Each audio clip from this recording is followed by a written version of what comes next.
ഇന്നൊരു നാടൻ കറീൻ്റെ റെസിപ്പിയാണ് കാണിക്കുന്നത് കേട്ടോ. ഉണക്കച്ചെമ്മീൻ, ചക്കക്കുരു, മാങ്ങ, മുരിങ്ങക്ക കറിയാണ്.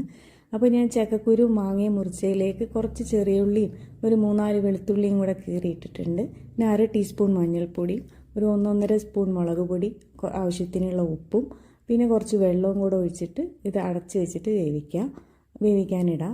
പിന്നെ നമുക്ക് ഉണക്ക ചെമ്മീനാണ് വേണ്ടത്. അപ്പോൾ അത് ഞാൻ ഏകദേശം ഒരു 3/4 കപ്പോളം എടുത്തിട്ടുണ്ട്. അതൊന്ന് വറുത്തെടുക്കുക. ചെറിയ തീയിൽ വേണം വറുത്തെടുക്കാൻ കേട്ടോ.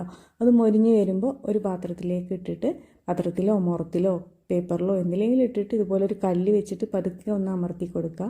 ഒരുപാടിട്ട് പൊടിക്കണ്ട കേട്ടോ. ഇങ്ങനെ പതുക്കെ അമർത്തുമ്പോൾ ആ മൊരിഞ്ഞ് ഇരിക്കുന്നതുകൊണ്ട് തന്നെ ഇതിൻ്റെ കാലും കൊമ്പും ഒക്കെ മാറിക്കിട്ട് ഇതിൻ്റെ വേസ്റ്റൊക്കെ പൊടിഞ്ഞു പോവും. അപ്പോൾ നമുക്ക് ആ പൊടിയൊക്കെ ഒന്ന് മാറ്റി കളയാം. ബാക്കി നമുക്ക് ആ ചെമ്മീൻ പരിപ്പ് മാത്രം മതി.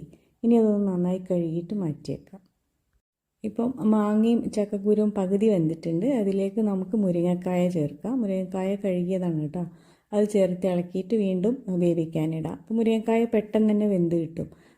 ചക്കക്കുരു വേവാനാണ് കുറച്ച് സമയം എടുക്കുക. അപ്പോൾ മാങ്ങ ആദ്യം ചേർക്കുന്നത് മാങ്ങേൻ്റെ പുളിയൊക്കെ ഇറങ്ങാനാണ് കേട്ടോ. ഇനി കഷ്ണം വേകുമ്പോഴത്തേക്കും ഒരു അരമുറി തേങ്ങ അരച്ച് മാറ്റി വെക്കാം. ഇപ്പോൾ മുരിങ്ങക്കായും വെന്തിട്ടുണ്ട്. അതിലേക്ക് നമുക്കിനി ചെമ്മീൻ ചേർക്കുക. ഉണക്ക ചെമ്മീൻ ചേർത്ത് ഇളക്കിയിട്ട് ഒരു 3 മിനിറ്റ് വേവിച്ചാൽ മതി. ചെമ്മീൻ പെട്ടെന്ന് തന്നെ വേവും കേട്ടോ. അതിൽ മെയിനായിട്ട് വേവാനുള്ള ചക്കക്കുരുവാണ്. അപ്പോൾ ചക്കക്കുരു വെന്തോന്ന് ചെക്ക് ചെയ്യുക. വെന്ത് കഴിഞ്ഞാൽ നമുക്ക് തേങ്ങ അരച്ചത് കൂട്ടാം.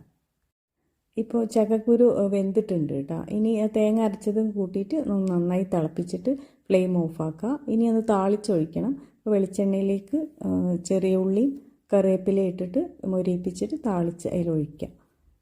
അപ്പോൾ നല്ല ടേസ്റ്റുള്ള ഉണക്കച്ചെമ്മീൻ, ചക്കക്കുരു, മാങ്ങ, മുരിങ്ങക്ക കറി ഇവിടെ റെഡിയായി. ചോറിന് ഇനി വേറെ ഒന്നും ഇല്ലെങ്കിലും ഇതുതന്നെ ധാരാളം. അപ്പോൾ ഇത്രയേ ഉള്ളൂ. Thank you for watching.